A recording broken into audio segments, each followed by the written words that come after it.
पश्चिम बंगाल के रिजल्ट से पहले काउंटिंग वाली लड़ाई ममता बनर्जी हार चुकी हैं। सुप्रीम कोर्ट ने ममता बनर्जी को बड़ा झटका दिया है। टीएमसी की याचिका पर सुप्रीम कोर्ट ने फैसला सुनाया है। कोर्ट ने बंगाल चुनाव रिजल्ट के लिए काउंटिंग प्रक्रिया से जुड़े चुनाव आयोग के फैसले में दखल देने से साफ इनकार कर दिया है। जस्टिस पीएस नरसिम्हा और जस्टिस जयमोहन बागची की स्पेशल बेंच ने साफ कहा कि इस मामले में दखल देने की कोई ज़रूरत नहीं है। चुनाव आयोग अपने अधिकार क्षेत्र के भीतर काम कर रहा है। इससे पहले ममता बनर्जी की टीएमसी को कोलकाता हाई कोर्ट ने भी झटका दिया था। इस तरह काउंटिंग वाली लड़ाई ममता बनर्जी हार चुकी है। अब पूरा मामला जान लेते हैं कि आखिर क्या है, क्यों सुप्रीम कोर्ट पहुंच गई थी ममता बनर्जी। दरअसल टीएमसी की याचिका में वोटों की गिनती के लिए सिर्फ केंद्र सरकार और केंद्रीय पीएसयू कर्मचारियों को चुने जाने के चुनाव आयोग के फैसले को चुनौती दी गई थी। टीएमसी की आपत्ति इस बात को लेकर थी कि राज्य सरकार और राज्य पीएसयू के कर्मचारियों को इसमें शामिल नहीं किया गया। कोलकाता हाईकोर्ट ने गुरुवार को टीएमसी की याचिका को खारिज कर दिया था। हाईकोर्ट ने कहा था कि चुनाव आयोग का अधिकार है कि वह तय करे कि वोटों की गिनती के लिए सुपरवाइजर और असिस्टेंट किसे बनाए। इसी आदेश को टीएमसी ने सुप्रीम कोर्ट में चुनौती दी थी।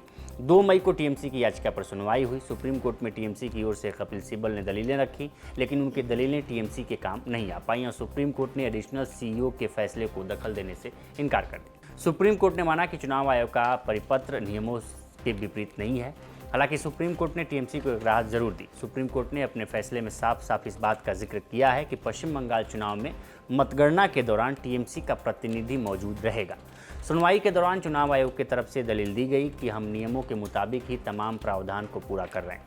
इस पर जस्टिस बागची ने कहा कि वे तो ये भी कह सकते हैं कि दोनों ही केंद्रीय अधिकारी हो सकते हैं।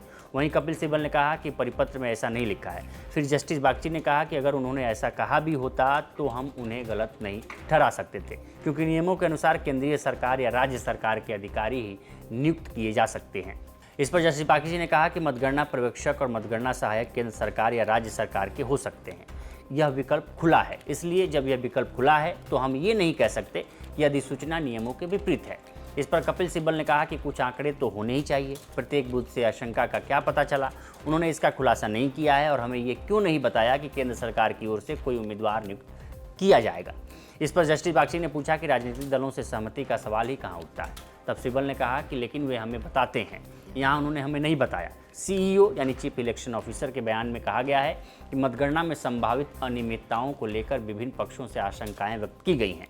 यह राज्य सरकार की ओर इशारा कर रहा है। सिब्बल ने अपनी दलील में 4 मुख्य बातें रखी। उन्होंने कहा कि यह सर्कुलर डीईओ को जारी किया गया और इसकी जानकारी उन्हें 29 अप्रैल को मिली, जबकि आमतौर पर ऐसे मामलों में पहले से सूचना दी जाती है। उन्होंने ये भी कहा कि अधिकारियों को हर बूथ पर समस्या होने की आशंका बताई जा रही है, जो उचित नहीं लगता।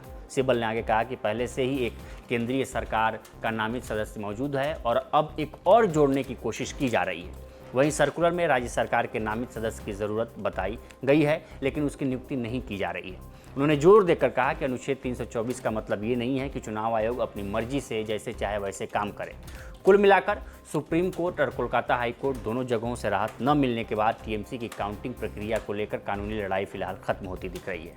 अदालतों ने साफ कर दिया है कि मतगणना से जुड़े अधिकारियों की नियुक्ति करना चुनाव आयोग का अधिकार क्षेत्र है और इसमें न्यायिक दखल की जरूरत नहीं है। हालांकि सुप्रीम कोर्ट ने यह जरूर सुनिश्चित किया कि मतगणना के दौरान टीएमसी का प्रतिनिधि मौजूद रहेगा।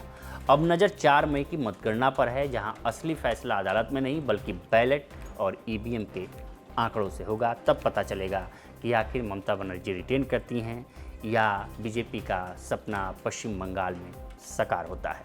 देखते रहिए लोकमत।